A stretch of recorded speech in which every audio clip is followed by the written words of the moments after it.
thanks for joining us. My name is Mike Yaley. I'm the director at the Lair. Thank you for joining our 6th week guest speaker. A couple of just housekeeping notes. Just a reminder that we would like you to be on mute. We will mute you if for some reason you accidentally unmute yourself. We are recording this event. So if you don't want to be on camera, you don't want to be recorded, please just stop your video and just listen in. And then finally, the most important part of the interactive part of this is we ask you to put your questions into the chat. And our guest speaker tonight is one that likes a very interactive experience with our campers. So please, early and often, put your questions in as they come up, even if it's in the first minute, second minute, just get those questions up as they come and he will address them throughout the presentation. So I'd like to introduce our guest speaker tonight. His name is Bob Jacobsen. He's the Dean of Undergraduate Studies. And the topic tonight, I'm going to read a little bio on this. And basically the topic is, what will Cal's education and research look like in the fall? How are we coming back? What is changing? And what will the new normal be? What does remote instruction, admission changes, and a very stressed economy mean for the next few years? What is Cal trying to be in 2021, 2025, 2030? There are no answers to these questions yet, so now is an ideal time to talk about them with the Lair community. Bob teaches in the physics department at Cal and has an experiment at the Homestake Mine outside Deadwood, South Dakota, searching for dark matter. He's also the campus faculty athletic representative for the NCAA and has been an advising dean and chair of the Undergrad Admissions Committee. Bob is serving as the Dean of Undergraduate Studies, charged with improving the academic experience for Cal undergraduates. And it gives me great pleasure to introduce Bob Jacobsen. Well, yeah, nice to see the old friends and hope to make some new friends. I've been doing Lair Talks of various kinds for a long time, and this is an unusual one because usually my goal is to get the audience arguing with each other within about 4 or 5 minutes and then just sort of step back and referee. But we can't quite get to that experience, I think, but I really would encourage you to put comments or questions or anything like that in the chat, particularly if you're more interested in some particular topic, and we can just build the talk around that. I don't have a preset script that I'm reading. I'm mostly gonna take a list of topics and try to explore them. We're already starting to see those, and that's great. Let me spend the first few minutes laying out sort of the structure of what has to be balanced in the university 4 weeks from now when classes start, 4 months from now in the fall where we don't know what's going to happen next spring and in the years following. One is that we are not an independent world of our own. We do have dorms, we do have dining halls, but most of our students, almost all of our staff, and almost all of our faculty live out in the larger community. And we're subject to the public health requirements of the community. As I sit here today, I do not have approval to go into my office. I can't go there to get away from the dog and everybody else and get some quiet time. And we take that very seriously. Campus police has removed faculty members from buildings that they don't have permission to be in, because you just sort of got to be serious about this stuff. And within that environment, we're trying to balance two very important missions. I'm a Dean of Undergraduates. I care a lot about undergraduate instruction. That's what I spend most of my time worrying about. But the university also has a very important research mission. And some of that, dark matter in South Dakota, if that goes a little slower, I think the world will survive. But other parts of it are directly on topic as we speak. So for example, there are five separate efforts on campus to create COVID virus diagnosis or treatment methodologies.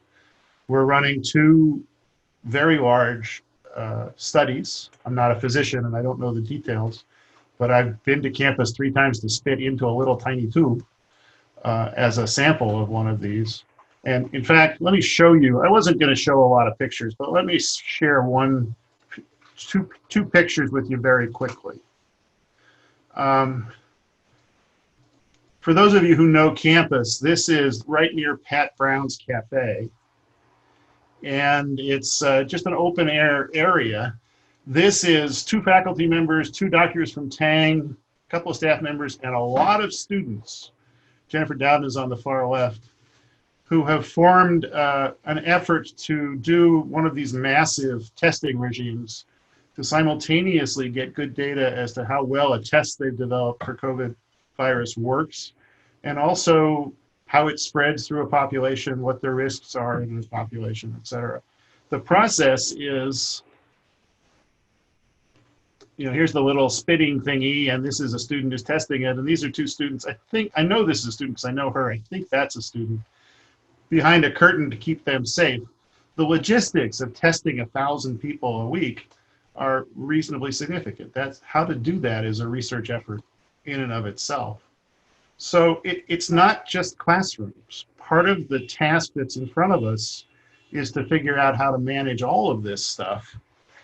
The relevant parts of our research program, the parts that are hard to slow down, the graduate education that goes with them. A lot of research is inherently team-based by faculty and staff members and graduate students and undergraduates, et cetera.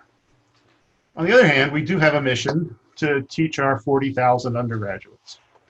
And approximately 1/3 of the way through spring semester, over the course of 3 days, we switched from most of the students were not going to class to most of the students were actually going to class on Zoom. Many classes reported attendance went up. That may have been because it was possible to take attendance on Zoom and it wasn't possible to take it in a large classroom.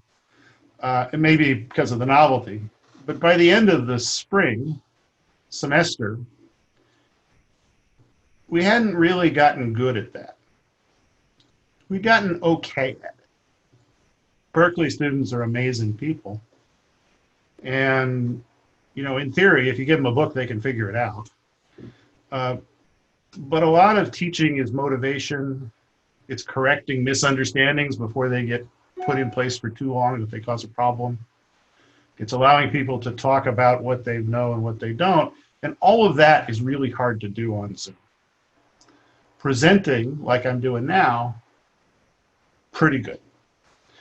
But developing interaction, we were behind the curve for the first few months of that. Now, how is that going to go in the fall? Well, let me start with the caveats, which I'm going to have to keep saying over and over again. We don't control our destiny. Berkeley's doing a lot of planning, but the combination of the virus and the public health authorities are the ones who set the final criteria. And today, we don't have approval to have even a single class on campus. We're cautiously optimistic that by 26 days from now, we will have approval for some, but we don't know how many. And so what we're doing is we're prioritizing classes. We have a bunch of lab classes that just are so much better when you're there. And by lab, I also include some of the art studios, some of the music performance, the architects doing their studio work with their little models, the kinds of things that being in person, even if 6 feet away from somebody, makes a huge difference to the value. That's called Tier 1. Turns out that we only have about 200 of those. Surprisingly small number. But the ones that are truly critical, they're about 200. And they'll be the ones we offer first. The second round are things like freshman seminars, the critical transfer support classes for new transfer students, a few critical classes for various kinds of certifications in public health, and first-year graduate classes for incoming graduate students.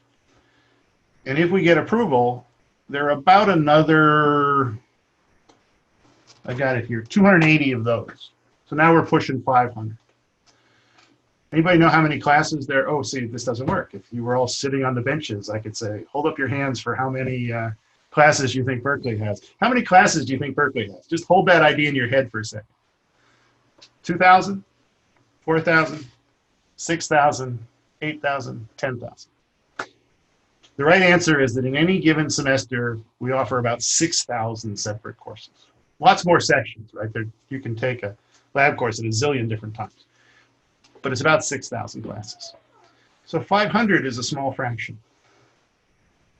We have about 30 classes that are fully online anyway, that they're meant to be taken online. They're very introductory math classes, statistics classes, computer science classes, the kinds of things that people want to be able to take interstitially over the summer or when they have time. And those are, of course, up. We're trying very, very hard, and the we does not include me on this, to do about another 30 by the time the fall comes around. These are called semester in the cloud, because you got to get cloud in here somewhere, classes. And that's going to be about it, I think. I don't think the virus is going to let us offer any much more than the 600 or 700 classes I just described. We have a bunch of people who want to offer them. But here there's a subtlety that I need to point out to you. The campus doesn't actually have room to offer all of them. Let me give you an example. If the last class that I taught that would be relevant to this discussion had 80 people in it, there's no way to socially distance them in the largest hall on campus, which is Wheeler Hall. You can't get 80 socially distanced people into that, even though it has a capacity of 700. And it's not because of the seats. It's because there's no way to get them in and out. If they had to be socially distanced, it would take over a half an hour to get them out at the end of class. And they're not going to do that. 20-year-olds are not going to wait in a nice little line 6 feet apart for a half an hour to get outside. So any kind of social distancing, any kind of public health constraints, we wouldn't be able to say that we could meet. Smaller classes might be better, but we tend to have lots of smaller classes. There are also some classrooms that are not practical to use. My building is Evans Hall. It's 10 stories high, and half of the classrooms are in the top 3 stories. Generally not a problem. You can pack about 25 students into an elevator. Off they go. With social distancing, you can get 1 in the elevator. And that 1 will probably be the instructor or somebody like me who has no intention of walking up 10 flights of stairs and then giving a talk, because it would take me an hour from the heart rate to go back down to where it needed to be. So the physical layout of the campus is a very difficult thing for us to deal with and keep people safe. Now, here's another subtlety. It wasn't really an argument, but it was a loud discussion with a parent last week about this. The risk is not necessarily to the students. The median age of our faculty is 63 years old. We have young ones, but we have a lot of old ones, of our teaching faculty. We have staff members who span the entire range. Many of these people have spouses or partners who have medical issues that make them particularly susceptible. It's more than just whether the students come down with COVID. It's whether the entire community can keep itself safe. So we have instructors who, for very, very good reasons, want to teach remote. But we also have instructors who don't have those good reasons. They don't have anybody in their household who's extremely at risk, including themselves, and they would prefer to teach in person. And so we're moving people around from class to class, trying to match these things up. And sometimes it's a bit of a negotiation. Sometimes in my department, the physics department, there are some people who don't want to teach some of the classes because, no offense toward any physicians in the audience, but they have pre-meds in them. And that's one of the ones that we're going to do in person to try and keep freshmen on track. And the community size is going to be an issue because we think it's, and don't quote me on this because everything's very uncertain, but at this point we believe that we might be only allowed to have 6,000 people on campus at a time. What do you think our normal population is? Well, I already mentioned 40,000 undergraduates. That's actually a little bit of an exaggeration. It's closer to 37.5, but 40 is what I round it to.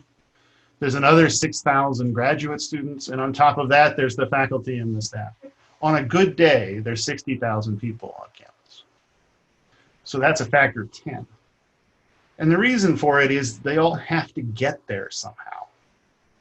And a lot of them take BART, a lot of them take buses.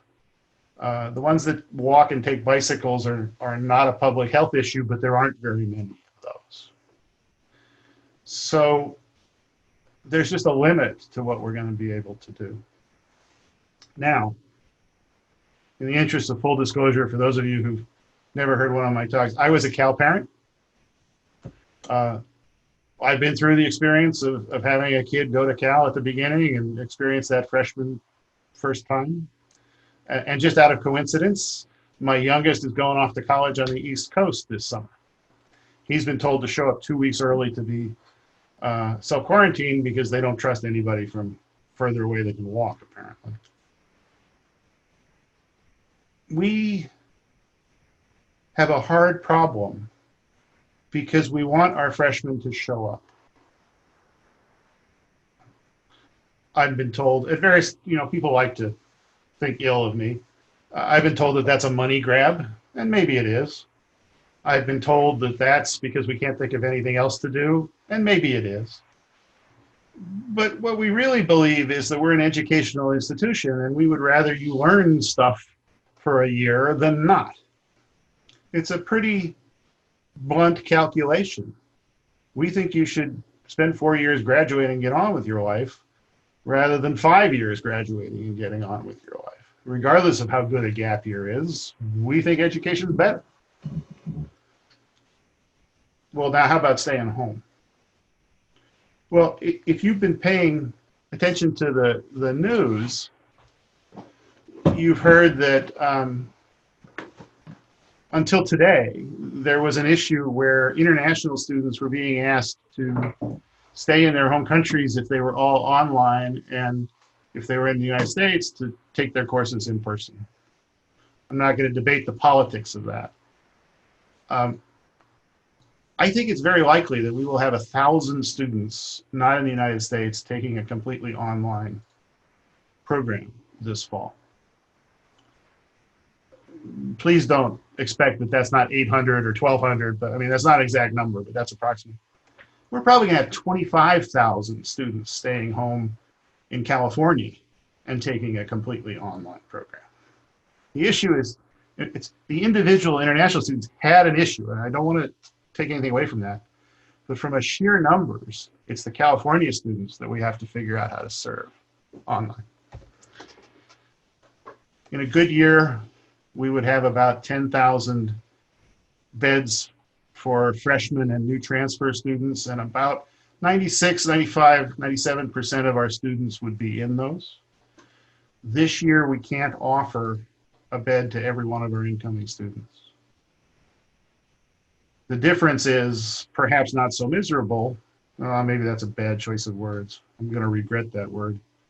There were people who were living 4 in a room in the dorms when we offered a bed to everybody, and this year we just can't do that. So, what's my feeling about whether a freshman should come or not? To be very honest with you, there are some freshmen who should absolutely come because their home experience is so miserable they need to get away from it. I doubt that that's any of you. I really do. But I could tell you stories. And we are prioritizing students who are coming from backgrounds where that's probably a good idea. Homeless students, orphan students, similar things. There are about 300 of those. Maybe 400.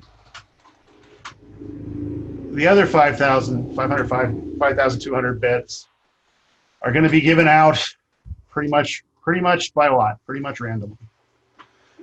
And so for a freshman, if you get a housing assignment, I think you should probably come. It won't be the same experience that your older sibling would have gotten. But you'll get to meet new people, you'll get to do new things. Probably a third of the clubs will still be running, socially distanced or not. Probably better to avoid fraternity parties, at least for the first 6 weeks. But there will be stuff going on. And you'll get to meet your fellow students. You'll get to meet researchers. You'll get to meet the instructors. You'll get to live on your own. And all of those are pretty important things. If you don't get a housing assignment, I think the advice is much more complicated. Because I'm not sure that a freshman should come and live in an apartment by himself or herself. I'm not at all sure that they should grab 3 random roommates who happen to be upperclassmen and do it. I really don't know what to tell you in a situation like that. I think the dorms are going to be not as good as they normally would be, but I think they're going to be good enough, the best we can do at this time. Yeah, housing assignments are, about 80% of the housing assignments have been given out. There's still a few that we're working through. We expect that some people will turn them down, so there's a wait list, and that will be given out.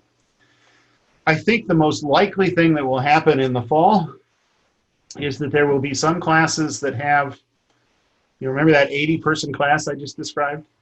It might have 20, maybe 15, maybe 24 seats available for people who are in person. And the other roughly 60 will be for people who are attending online via cameras and screens in the back of the room. We're going deep on technology to try and bring remote people actually into the room so you can see their faces and they can see your faces. How fast we can get that installed, I don't know, but we're doing it as fast as we can.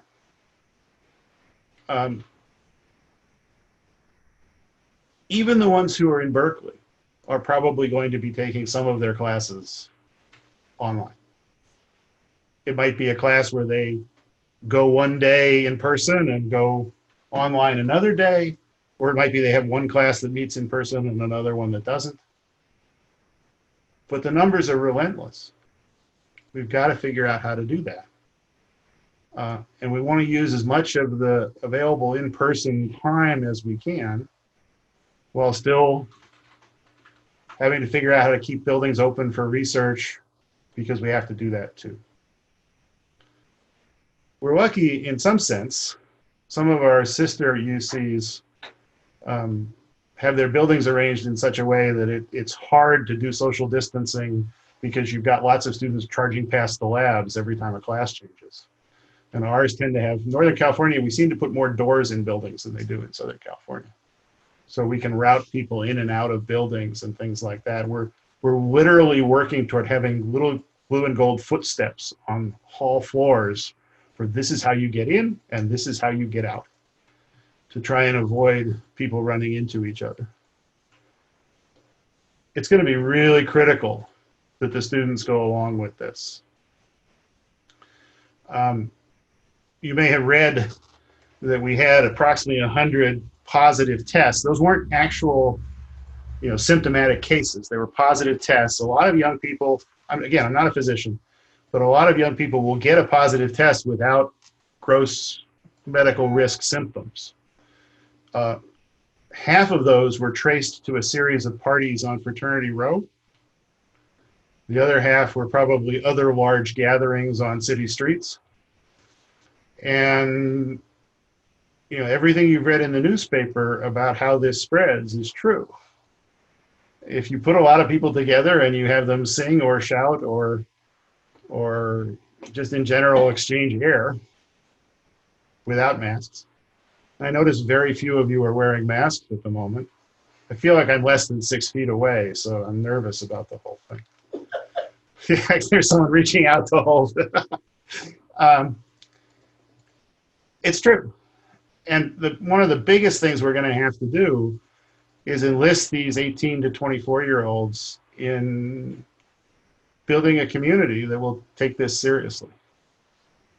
Because if we don't, we will be shut down in 5 days. That's how this disease works. If, in fact, you have a bunch of people who are spreading it to each other, you have 2.5 day cycles, and it's out of control. And so we will not dilly-dally.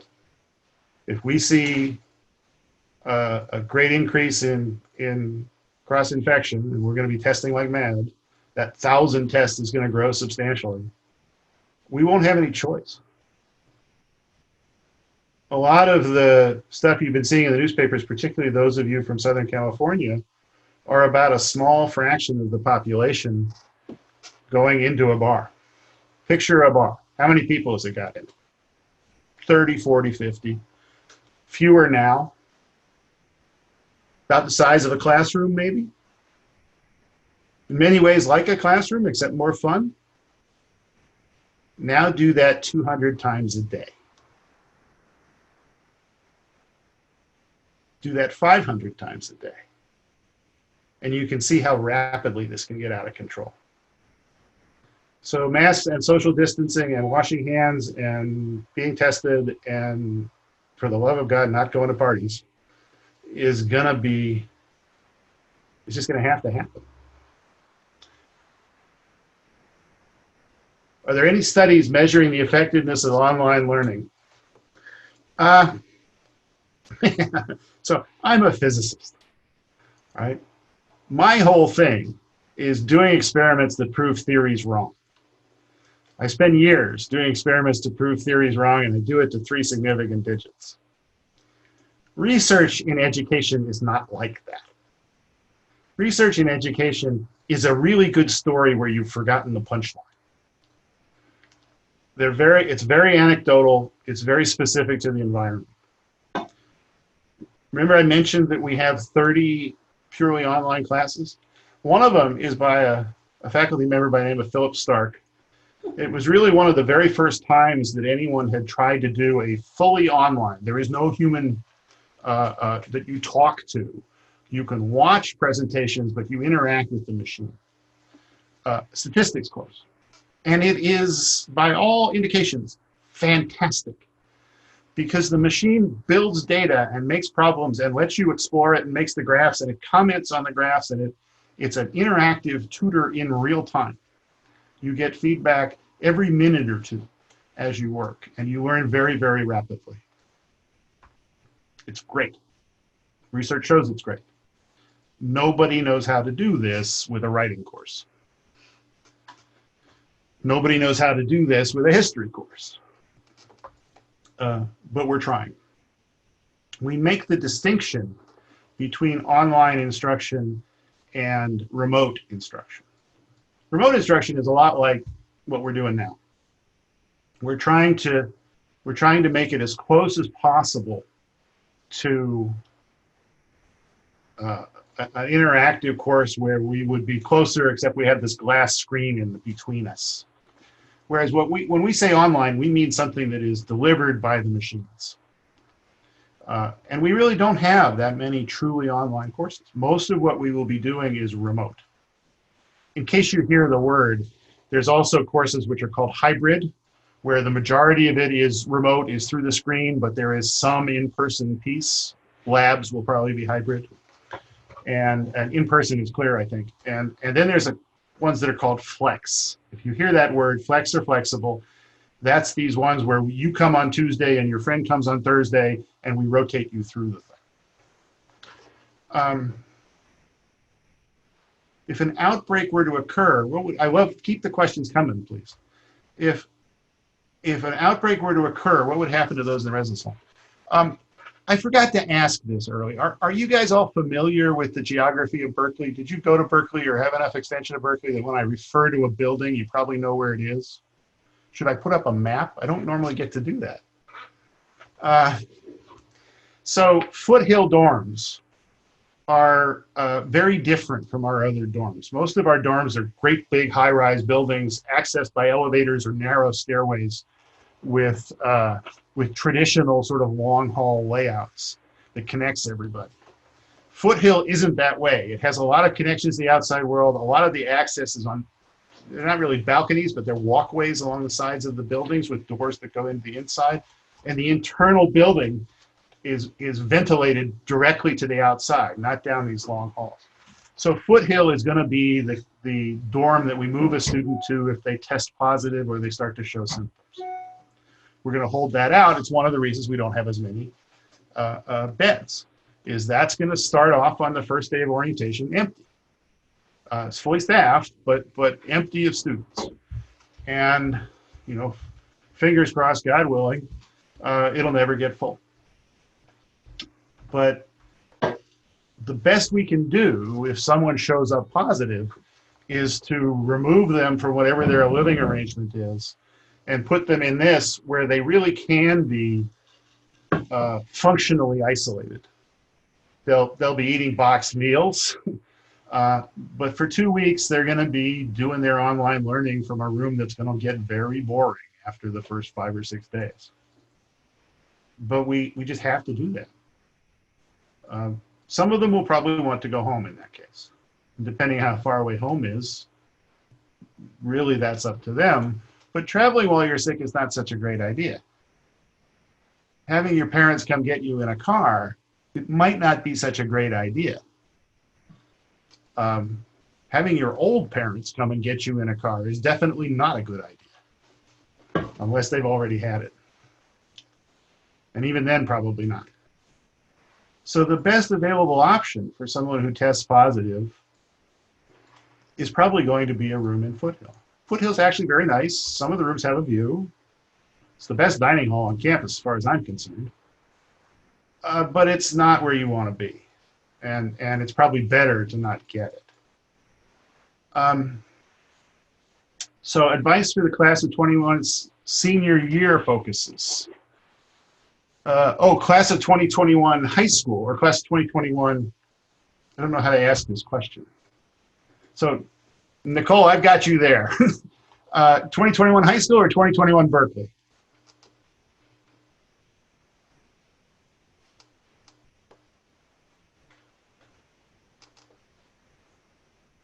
Okay, while we're getting answers. That would be high school. Sorry, the class of 2021 graduation of high school, looking forward to college. So I expect that our application process will be the same as it always was. That means that the application will be due in November. Another topic of interest, you know, lots of things change at the same time. It's like the gods won't leave us alone. This year, a lot of the standardized tests could not be administered, and at least half of the ACT tests had to be recalibrated because the conditions were changed enough that the scores changed. Going forward, the university has decided to no longer use the SAT and the ACT. So we have to figure out how to do that, and we're going to do that, but the application process is still the same. I think the answer is that for the year 21-22, we don't know enough about the medical issues to have any idea what this is going to be like. It's 21 to 22. What did I say? This year is next year is what I'm talking about. For the following year, somebody who graduates next year, next May, and comes the following year, it's just hard to know. You couldn't see me, but I was making gestures about time off camera. It's hard to know what that's going to be. It's hard to imagine it's going to be worse than now, but you really never know. So I'm not quite sure what I can say about that. I'll give you an interesting statistic. Physicists love numbers. So I'm going to double check these to make sure I give you the right ones. So we're going to have about roughly more or less 4,890 Californians show up at Cal this fall. That's what we're aiming for as fresh people, as freshmen. How many do you think we admitted? Like that many plus 3? So 5,000 because, you know, everybody who gets in wants to come, or 50,000 because almost nobody wants to come and they all have to find a better place to go, or if we want 5,000, rough numbers, we want 5,000, maybe we have to let in 6 or 7, 8, 10, 15. What do you think? People want to go to Cal. You'd think that most of the people get in would go, but it's not true. Only 44% of the people who get admitted, of the Californians who get admitted to Cal, come. So we admitted almost 10,500 people. That fraction is exactly the same as it was the past 3 years. COVID has not changed that. Now, it may well be that next year people say, ooh, COVID's more of a big deal than we thought, but people have not been saying they don't want to come. And we don't really let them defer. We don't let you say, I want to reserve my seat until next year, because somebody from the class of 2021 is going to want that seat next year. And we want to preserve those for those people. I mean, that's their time. They should get it. Even though this year may not have the best of experience, that's better than next year not having any experience at all. So we only defer for very substantial medical reasons or something like this. So far this year, we have given 6 deferrals. There'll probably be 1 or 2 more before we start. Turns out 18-year-olds take a lot of risks. But Berkeley is still, you're talking to someone who chose to be there, so there's a selection bias here. But Berkeley is still a place to be, that even if you can't spend all of your time in classes, it's still an exciting and interesting place. You can work on a research project. So I'll tell you this story. In April, I got a phone call. My cell phone is in the directory, so I get phone calls all the time. I got a phone call from a mom who wanted her son to come home. And not just come home, but stop working on classes and just sort of curl up in the fetal position and hope that it would all be over soon. And I said, well, what's your son studying? Well, he wants to be a doctor, wants to be a physician, pre-med. And what's he been doing? And she says, well, he keeps wanting to go out and volunteer in a clinic, but I keep telling him to stay home. And it was like, boy, I'm glad this is a phone call, because if this was a video call, I would have a hard time keeping a straight face.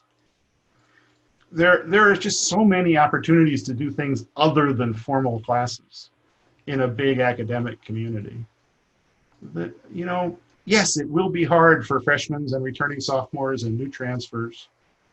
It'll be particularly hard for seniors who are trying to finish up so they can move on with their lives. Searching for a job in this environment is not easy. But it's better than just skipping the year. Curling up in a ball is not really the best use of an 80th of your life. So I'm pretty convinced of that. Let me go toward did I miss anything? What sort of guidance has come from the research, from the UC Regents, or is Cal on their own with all of these decisions? They're recording this. So I can't tell you what I think of the Regents, who I'm sure are perfectly reasonable people. Moving on to the next. We're pretty much on our own. We're not on our own with respect to public health. I want to stress that we have an obligation to the community, to the state, and they have an obligation to us, and we've just got to figure out how to work together. Berkeley, that's 60,000 people out of Berkeley, if we were there, is about 1/3 of the city population of Berkeley. A little bit more, actually, and because there's a little bit of double counting. And you just can't mess around with that. That's a real obligation on our part. So we have to do that, but we haven't been getting a lot of direction. We certainly haven't been getting a lot of direction from other state government entities, which I'm not going to enumerate. Oh, I missed one here. What is the status of athletics? Well, sometimes when people ask that, they're asking about football. And sometimes they're asking about other things. One of my collateral duties that I do is the faculty athletic rep. I know a lot of the student athletes. I know a lot of the old blues. There might be some on this phone call. Old blues are people who remember the good old days, regardless of when they were. You don't have to be old. You just have to remember the good old days. Let me reassure you that this was the year we were going to win the Rose Bowl. The Pac-12 has announced, I think it was yesterday morning, or maybe I'm jumping the gun, but the Pac-12 has decided that they will play, they will instead of the usual 12 games, 3 of which are not Pac-12 teams, they will drop down to 9 games, just the 9 games of the of the interconference season. Arizona, Cal would play Arizona, UCLA, etc. In order to allow time for check, the biggest issue is that if you bring two groups together and you contaminate's not the word I'm looking for, cross-infect them. If somebody at Stanford has COVID because Stanford standards aren't up to ours and they butt into each other on the line, Cal students are going to get that. And you need to have enough time for that to develop far enough that a test can find it before the next thing happens. So they have to adjust the schedule. They're going to add bye weeks. They're going to start later, perhaps September 12th, and run later into December, and probably move some of the rivalry games to non-traditional dates. But the hope is they can still do it. We do not have permission to do it now. I want to stress that. If the first game was tomorrow, California Public Health, Alameda Public Health, and Berkeley Public Health would all tell us not to do it. Interestingly, Utah has gotten the go-ahead. So Utah has public health permission to play in Utah. And they believe that Washington State will have it in another couple of days. The Pac-12 would be very boring if it was a home and away sequence of Utah and Washington State every weekend until Christmas. So we don't know what's going to happen. It seems very unlikely that there will be public health clearance to play all the games. It's hard to imagine that we will be able to play in Phoenix and Los Angeles and maybe even in the Bay Area. So we will have to see what we will see. Most of the other fall sports, with the exception of rugby, are probably playable. It's actually not that hard to socially distance a tennis player or a golf player. Swimmers are a very special case, and we're still trying to figure that out. The medical people were supposed to let us know soon, so I don't know the answer to that. There's an awful lot of research work being done at these Pac-12 universities about a lot of different things. We don't have a medical school, although UCSF is very cooperative in a lot of stuff we do, but we do have the Genomics Institute, and that allows us to do a lot of diagnostic stuff very, very fast. So this goes back to the mixed mission of the university, is how do you keep both as much of the education and the research running as you can? How do you balance that? Because they're both important. How are we doing on time? How are we doing on questions? If fall sports move to the spring, how will that work?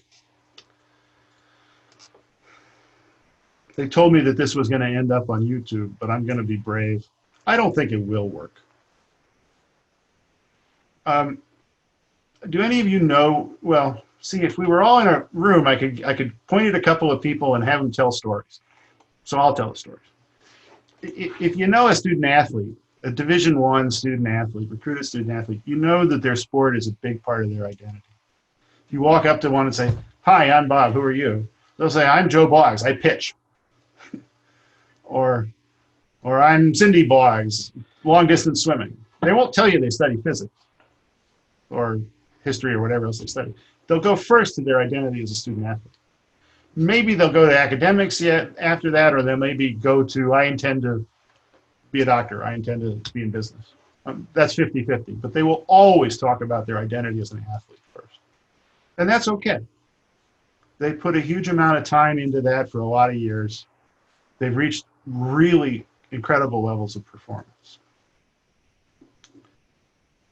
But they don't want to move to spring. They want to play. They want to play now, but they don't want to move to spring. And the psychology of that is really funny. I don't fully understand it, but I've talked to almost everybody. Almost everybody I've talked to says that they want normalcy. They want as much of their experience as they can. And having an off season for preparing for the next year, or perhaps preparing for the rest of their life in spring, is something they have valued. On the other hand, and I will, this is just a truth, even though we don't always say it. Football generates the money that pays for all the other sports. Stanford just cut 11 sports. Now they had a lot, so they could do that. And synchronized swimming is not one of the sports that we have. Do you know that there was once solo synchronized swimming as an NCAA sport and an Olympic sport? I'm not even sure what that is. But Stanford had it, and when it left the Olympics, they cut it, and now they've cut regular synchronized swimming. And that's a hard thing. You don't want to put students at risk for dollars. You don't want to put them at risk for TV. But they do want to play. They really, really do. Even if, well, with a couple of exceptions, most of the people I've talked to say that they'd even be willing, they don't mind playing in front of no fans. They'd like to play in front of fans, but mostly what they want to do is play. They put a lot of time and effort into perfecting their abilities. They want to test them. They want to see how good they are. Doesn't matter whether it's golf or football. They want to do it. So they're going to be on campus. And we're going to test them, and we're going to sanitize the workout equipment, and we're going to do an awful lot of laundry because we have to. And there will almost certainly be an outbreak on one of the teams. And we will put them in quarantine, and we will wait 2 weeks, and we will try again. And we got a lot of doctors who are looking at all this very, very carefully. My counterpart as FAR at one of the other Pac-12 schools is actually a physician who works in this area. And I think we're getting pretty good information. I don't think anybody's trying to hide anything. But there's a lot that we don't know. There's a lot we don't know about the disease. There's a lot we don't know about how public health, how people will react and spread. So we have to work our way through that. I want to spend a couple minutes talking about the further future. When I've done this in the past, people have wanted to talk about, how the university is evolving. We've just spent 47 minutes talking about how it's reacting to a couple 100 nanometer wide virus. But, how is it reacting to the larger forces? Let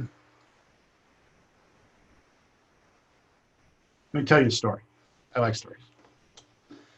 The university started as a place where you would go to study books because they were the only buildings that had books because you needed monks to copy books. And so there weren't a whole lot of books, and by God, you were not going to touch those books if you were not one of the chosen few who they would let touch the books. And so the universities, some of them were walled communities, some were not, became communities of scholars. Some of this started with the Greeks, but mostly it went through the Dark Ages this way. And they had a business model that was going to last forever. They had something that was precious. People would come to them. They would come sacrifice small animals. Everything was fine. And then Gutenberg came along and figured out how to mass produce books. The Gutenberg press, over the course of 100 years, dropped the real effort price of a book by over a factor of 1,000. And all of a sudden, the universities were very challenged. And some of them went out of business. We don't even know their names anymore. Some of them survived and prospered. And what they discovered was a thing called the class. It was no longer about dealing with the very few incredibly motivated people who were self-studying, self-teaching scholars. It was about teaching a lot more people, learning how to teach, learning how to motivate, learning how to assess. Okay. Universities prospered. I'm not sure of the statistics, so don't quote me, but something like 17 out of the oldest 20 institutions on the planet are all universities. The two of them are churches, and there's a Shinto shrine, which you either count as a church or not. But all the others are universities. And so now we get to the 1990s. Tim Berners-Lee invents the web. And all of a sudden, the same damn thing happens. The price of distribution of information goes down by orders of magnitude. And although it took the universities almost 100 years to react, we haven't had 100 years yet, we didn't react. We said, oh, we're going to use that to make MOOCs. We're going to use that to distribute the same stuff. And we didn't say that our strength is about motivation, it's about assessment, it's about exploration. It's not just about the information. It's not about the printed page, it's not about the bits. It's about the human-to-human interactions.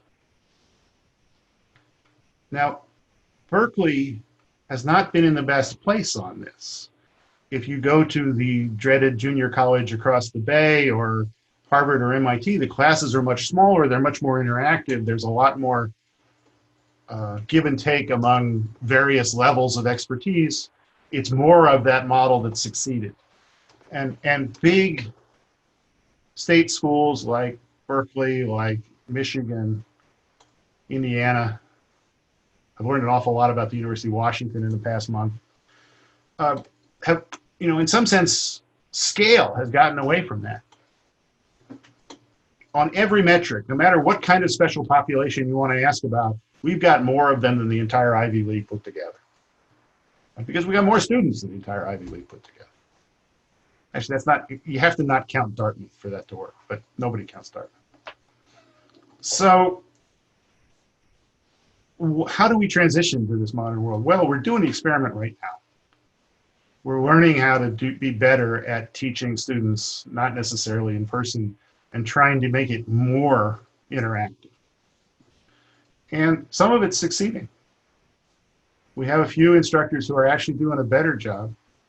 There's one who's working on a course called American Studies 10, which used to be 900 people.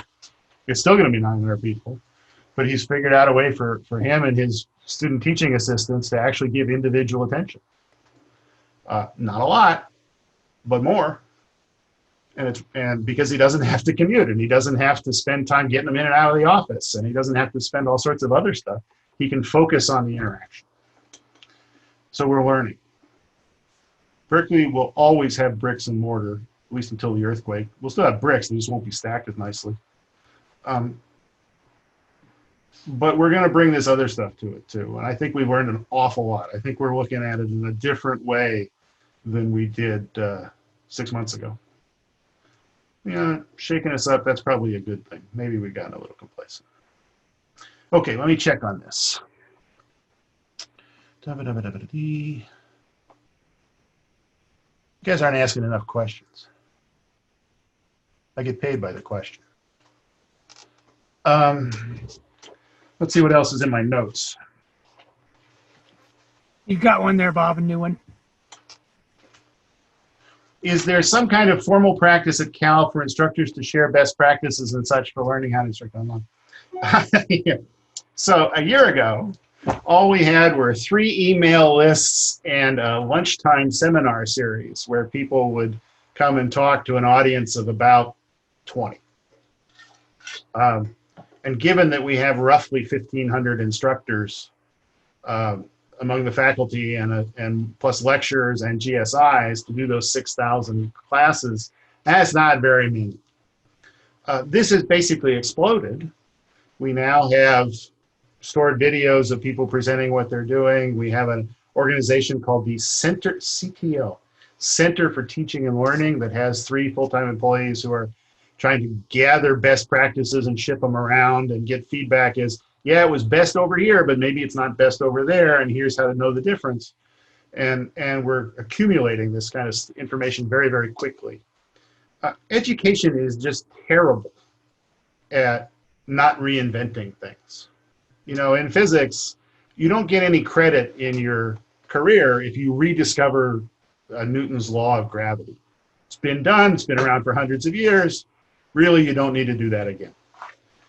But in education, the circumstances are so different each time that sometimes you have to go back and look at each question a little bit. But best practices about engagement, best practices about assessment are emerging and are being shared. What's assessment? How do you give a final exam if you can't put the people all in a room and watch them like a hawk? Well, the first thing you try is you put them all on Zoom. and watch them like a hawk. It's only one letter different. How bad can it be? Well, it turns out that doesn't work. It really doesn't work. You can't watch them. They object to it. 10% of them are Zooming from home where there are embarrassing things going on. Some of them are Zooming from the other side of the planet on a different time, and they don't have enough bandwidth to be able to do it. It's just, it does not work.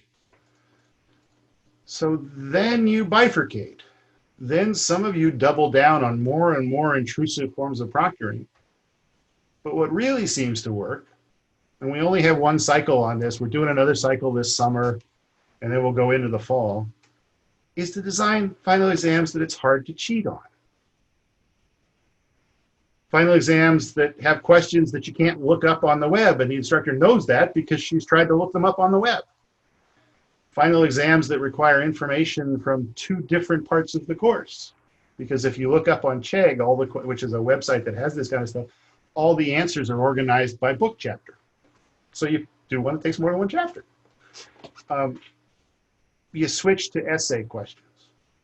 And then you figure out how to deal with the fact that some people know how to write better, some people do worse, but we can't grade you on writing in a math class. We have to grade you on your ideas. How do we actually construct a question? Some people have just really fiascoed this whole thing, but we learn from that. And we clean up the mess, we figure out how to give them a grade, and we move on. And so I think we are learning a lot. It's a little discouraging. There was a conference, Zoom conference. I wasn't able to go to it for various reasons, but a bunch of my colleagues did, where the UCs got together to share these. It turns out the UC populations are so very different that it's actually hard to share. There's not a lot that we have to say to the people from Irvine because the cultures are very different. Irvine doesn't grade on a curve, ever. You just do not do that there. Whereas we have computer science and math classes that are heavily curved. And those put different forces on the students. They react differently on the exams. So we have to work our through. And finals will be remote. We're now planning to have the people not come back after the Thanksgiving break. There's a week of instruction, a week of reading week, and then finals, and we intend to have that be fully remote. Go home. If you're in the dorms, go home. Because if you go away and come back, we have to start the cycle of cleaning up the 2-week COVID students all over again. Can we process our own COVID test? Yes, we can. Well, that answer, so the tests that I've been taking every week are not approved for diagnostic purposes. They're being developed, but they don't yet have FDA final approval. So we can't use them to direct treatment, but we can use them to find cases that we will then use an FDA approved test on and send them off to whatever is indicated after that. But for scanning people, we're doing 1,000 a week now. We expect to be 2,000 a week by the beginning of August and 5,000 a week by the beginning of September. Now, that's still small compared to the 60,000 people if everybody was on campus. But it's about right if it's 6,000 people on campus. So, yet again, there's a reason to figure out how to balance who's on campus and who's not on any given day. Why does Cal grade on a curve? I'm not really the one to defend that. I don't.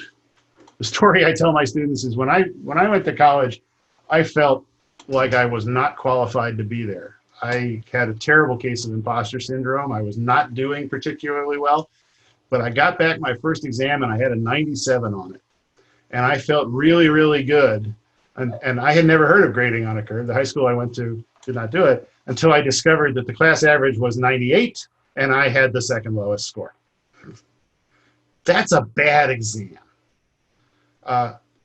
Usually they're not that bad, but grading on a curve is meant to deal with bad exams. The instructor has not really figured out how to do a numerical assessment. And remember, I said education is really hard. Your students are different each time. Your teaching is different each time. Small differences in what you do can make big differences in the outcome. So, tell you another story. When one of my colleagues, he's now retired, very good teacher, always got really high, really high evaluations, never graded on a curve, put a lot of effort into knowing exactly that his exams were constructed so that they would separate out people who knew various things. Was teaching pre-meds for like the 5th time, really good at it. He told a pre-med joke in the 2nd class. Never tell a pre-med joke to pre-meds. They think they're funny, but they don't forget them. At the end of the semester, he gave out more A's than he ever had, and he got the lowest ratings of anybody in the department because they had not forgiven it. And some of them actually said that on the evaluation. So, you know, people are complicated. We're not at all linear. We don't always respond small to small things and big to big things. Sometimes we respond big to small things and whatever the other one is. And so there's an art. And so sometimes you get overwhelmed, and I guess the only thing you can do is grade on a curve. There have been times when I wish I did. I've had some blown exams too. Not quite as bad as he did, but it was a good joke though, right? It really was a good joke. So I guess I've gotten distracted. Oh, we're over time. Well, normally this would be the point where I tell people that we can go to the Burger Shack and continue that. I guess that's not entirely practical here. Take a while. Yeah. But if you have any more questions, I'll be able to keep, I'm happy to keep going for a while, or we could call it at this point. I don't see anybody furiously typing. I just want to say thanks, Bob. I think this has been great. We've got some thank yous in the chat and some claps going on. Really appreciate you joining us, and I really appreciate everybody participating tonight. We look forward to seeing all of you next year up here in Pinecrest. And all I can say is go Bears. Go Bears. Absolutely, go Bears. Thank you all for the good questions. You made it easy.